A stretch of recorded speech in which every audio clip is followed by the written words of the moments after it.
Hello. आता आपण बघूया तुला जपणार आहेचा एपिसोड रिव्ह्यू. कालच्या भागात आपण बघितलं की मंजिरी तिच्या रूममध्ये येऊन खूप चिडचिड करत असते आणि बोलते की जेव्हा हा खडा चमकेल ना तेव्हा मी एकेकाचा हिशोब कट करेल आणि सगळ्यात आधी नर्मदा तुझा. तेवढ्यात तिथे दादासाहेब येतात. दादासाहेब आल्यावर मंजिरी पुन्हा रडल्यासारखं चेहरा करून रडायला लागते. तेव्हा मंजिरी त्यांच्याकडे बघत नसते. तेव्हा दादासाहेब तिचा हात पकडतात आणि बोलतात की तेव्हा मंजिरी बोलते की खूप जीवापाड जपले मी या मंगळसूत्राला. हे मंगळसूत्र माझं सौभाग्य आहे. तेव्हा दादासाहेब बोलतात की मंजिरी, मी तुला किती वेळा सांगितले बघ, मंगळसूत्र असो ना नसो, पण मी हा तुझा नवरा तुझ्या पाठीशी कायम उभा राहील. जसा आजपर्यंत उभा राहिला आहे तसा पुढेही उभा राहील. तेव्हा मंजिरी दादासाहेबांना मिठी मारते. तेव्हा दादासाहेब बोलतात की मंजिरी, आता गोड हस, नेहमी हसते तशी. तेव्हा मंजिरीचा खरा चेहरा ती हसत असते स्माईल करून. इकडे नर्मदा खूप तणफण करत बॅग भरत असते. तेव्हा दामोदर तिला समजत असतो की बायको असं नको करू, तू कुठे चालली आहे बॅग भरून.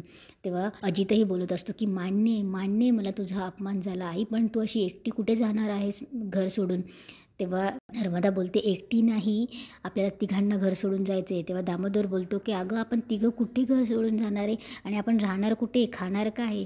तेव्हा नर्मदा दामोदरला बोलत असते की हेच लाचारीपणा आणि असा भोळा चेहरा करताना ह्या भोळा चेहऱ्याला भुलूनच मी तुमच्याशी लग्न केलं, पण मला इथे लाचारी पत्करावी लागते. मला वाटलं होतं की लग्न करून सोन्याहून पिवळं होईल माझं, पण कोळशाच्या खाणीत येऊन पडली मी. तेव्हा अजित बोलतो, मॉम मला माहिती चूक या डॅडची, पण तू तुझ्यावर का घेतेस. तेव्हा नर्मदा बोलते, तू तर गप्पच बस अजित. त्या अथर्वने सॉरी म्हटले मला आणि तू तिथे शुंभासारखा उभा राहिलास. अरे त्या अथर्वच्या आईला कोणी काही बोललं ना तर जीव घेईल तो तिचा. आणि तू मुलगा असून तू काय केलंस. मला तुला जन्म देण्याचाच पछतावा येतोय. त्या मंजिरीसाठी तो अथर्व किती करतो. तिचा कोणी अपमान केला तर तो जीव घेईल एखाद्या माणसाचा, आणि कारण ती सख्खी आई आहे हे माहीत असताना सुद्धा. तेव्हा अजित बोलत असतो की मॉम मला सांग, मी काय करायला हवं होतं. तिथे उभे राहून मी मंजिरी मामीला काय बोलणार होतो, आणि तो तुझा भाऊ माझा मामा तो सुद्धा तुलाच बोलत होता. आणि मॉम तू हे एक्सेप्ट कर की चूक तुझी होती. तेव्हा दामोदरही बोलतो की बरोबर आहे तुझं, त्यामुळे आमचे हात दगडाखाली होते. तेव्हा नर्मदा अजून चिडते आणि बोलते की ठीक आहे, माझी चूक होती ना, आता जे काही करायचं ना ते मीच करेन. आणि ती रागारागात तणफण करत तिथून निघून जाते. इकडे अथर्व अजितची वाट बघत गाडीत बसलेला असतो आणि कॉल करून ऑफिसमध्ये सांगत असतो की मी ॲज युज्युअल अजितची वाट बघतोय, तसं काही असेल तर मला लवकर कळवा. तेव्हा अथर्व फोन ठेवल्यावर फोन बघतो आणि बोलत असतो की ही अनन्या पण नाही, एवढ्या वेळ प्रँक कोणी करतं का, आणि ह्या मीराला कळायला नको का, अनन्याच्या मागे लागून तीही मला त्रास देते. तेव्हा अथर्व आपल्या मोबाईलमध्ये मीराचा आणि त्याचा फोटो बघत असतो. अथर्व मीराला मिस करत असतो. तेव्हा अथर्वला सारखं आठवत असतं की अनन्या त्याला सारखी विचारत असते की कुठे गेली वहिनी, दादा वहिनीला काही झालं नसेल ना. परत अजित येतो तिथे. अजित अथर्वला बोलतो की अथर्व ही तू फाईल मागवली होती ना. तेव्हा अथर्व बोलतो की ठेव तुझ्याकडेच. तेव्हा अथर्व अचानक सीट बेल्ट लावता थांबतो आणि बोलतो की अजित, मीरा बॅगेत रोपं लावत होती, तिची रोपं लावून झाली का. अथर्वला फक्त मीराबद्दल विचारायचं असतं की तिला तू बघितलं आहे का म्हणून. तेव्हा अजित बोलतो मीरा ती घरी कुठे आहे. तेव्हा अजित बोलतो मी निघेपर्यंत तरी ती घरी आलेली नव्हती. तेव्हा अजित बोलतो की चला जाऊया. तेव्हा अथर्व बोलतो 1 मिनिट मी आलोच हं. तेव्हा अथर्व गाडीतनं उतरतो, बाहेर येतो आणि मीराला पुन्हा फोन लावून बघतो. तेव्हा मीराचा फोन अनन्याच्या हातात असतो. तेव्हा मीरा बघते वेदाचे बाबा असा फोनवर नाव असतं. तेव्हा अनन्या खूप खुश होते आणि बोलते दादाचा फोन. मग ती बराच वेळ उचलत नसते फोन आणि मग बोलते की चला उचलून घेऊया. अनन्या फोन उचलते. तेव्हा अथर्व लगेच बोलतो की मीरा कुठे आहेस तू, काय चालू आहे तुमचं. तेव्हा अनन्या बोलते दादा मी आहे. तेव्हा अथर्व बोलतो की अनन्या काय चाललं आहे तुझं. तेव्हा अनन्या बोलते की दादा चूक तुझी आहे, तू वहिनीशी तुटक वागतो, मी काय केलं म्हणून गेली असेल कुठे रागावून निघून. तेव्हा अथर्व बोलतो अनन्या खूप वेळ झाला तुझा हा प्रँक सुरू आहे. तेव्हा अथर्व बोलतो यू नो व्हॉट, मला काय वाटतं ना, तू रात्रीसुद्धा मीराला लपवून ठेव. रात्रीच काय, मी तर म्हणतो तुला जितके दिवस तुझी हाऊस भागत नाही ना तितके दिवस मीराला लपवून ठेव. Okay, carry on. आणि अथर्व फोन ठेवून देतो. अनन्या बोलायच्या आधीच तिथे अंबिकाही आलेली असते. अंबिकाही अनन्याला फोनवर बोलताना बघत असते. तेव्हा अनन्या बोलते अरे हा खरंच चिडला. अथर्व चिडचिड करत गाडीत बसतो आणि निघून जातो. तेव्हा इकडे अंबिकालाही वाटतं की काय चाललं आहे हे. अंबिका पण हात झटकून निघून जायला लागते. तेवढ्याच अनन्याचे शब्द तिच्या कानावर पडतात की अनन्या बोलते की मस्त आहे. आपण आता मी वहिनीला सांगते. तेवढं ती सावलीला फोन करते व्हिडिओ कॉल. तेव्हा अंबिका ऐकते आणि पटकन अंबिका येते. बघते तर समोर सावली असते व्हिडिओ कॉलवर. तेव्हा अनन्या बोलते की सावलीताई, ती तिकडनं बोलत असते की काय गं, अथर्वने केलं का एक्सेप्ट? तेव्हा अनन्या बोलते नाही ना, त्याला वाटतंय आम्ही प्रँक करतोय. अगं पण तेव्हा सावली बोलते की अगं अथर्व एक्सेप्ट करत नाही आहे, पण त्याला याचाच अर्थ त्याचं मीरावर प्रेम आहे. तेव्हा अनन्यालाही हसायला येतं आणि अंबिकालाही समजतं की मीराला अनन्यानेच लपवले म्हणून. तेव्हा अनन्या बोलते की सावलीताई, तू बाकीच्यांना पण सांगशील हं. तेव्हा अनन्या बोलते ताई, मीरा वहिनीला फोन दे ना. तेव्हा मीरा फोनवर येते.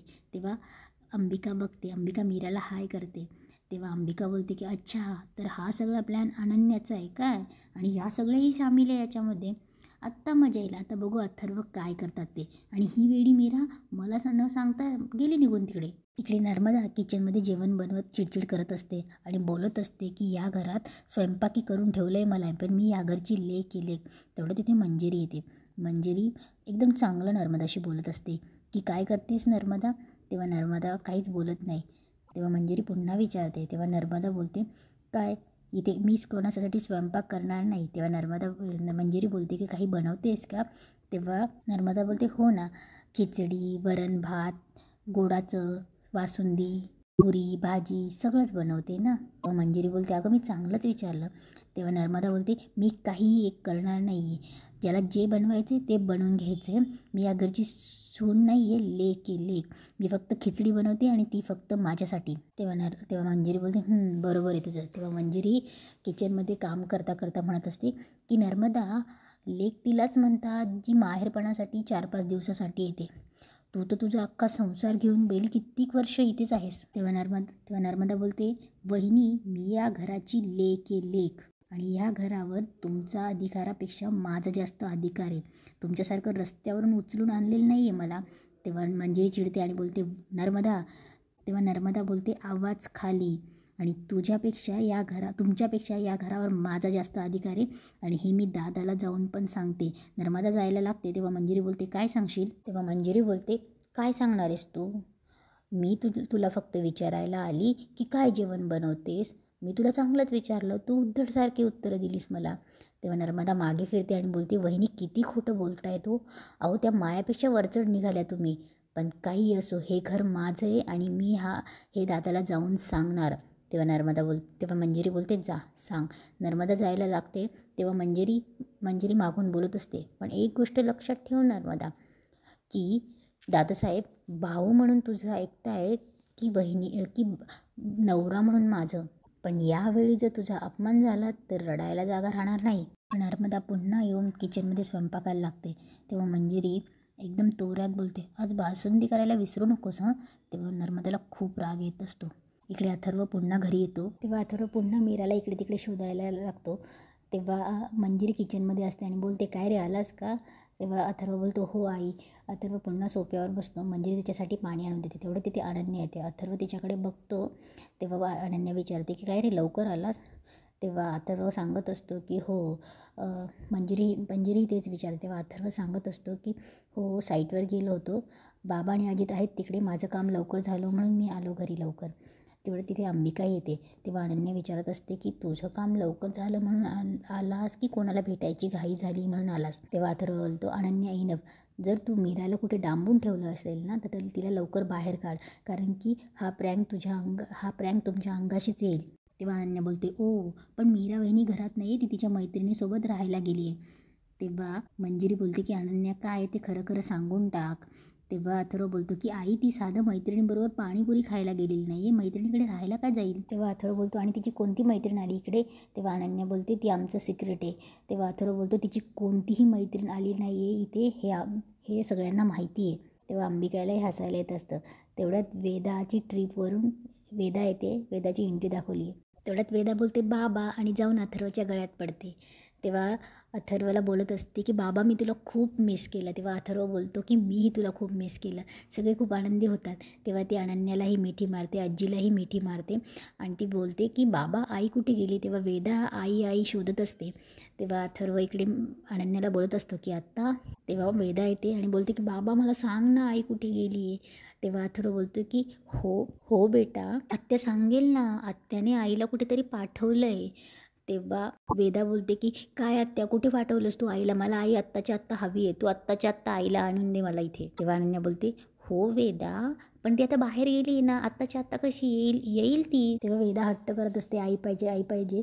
तेव्हा अनन्या बोलते की अगं हो येईल आई, तू फ्रेश हो ना तोवर. तेव्हा वेदा ऐकतच नसते. तेव्हा अनन्या बोलते इकडे मी तुला घेऊन जाते, चल आधी फ्रेश हो, आईला आपण फोन करू हां. तेव्हा अनन्या वेदाला घेऊन जात असते.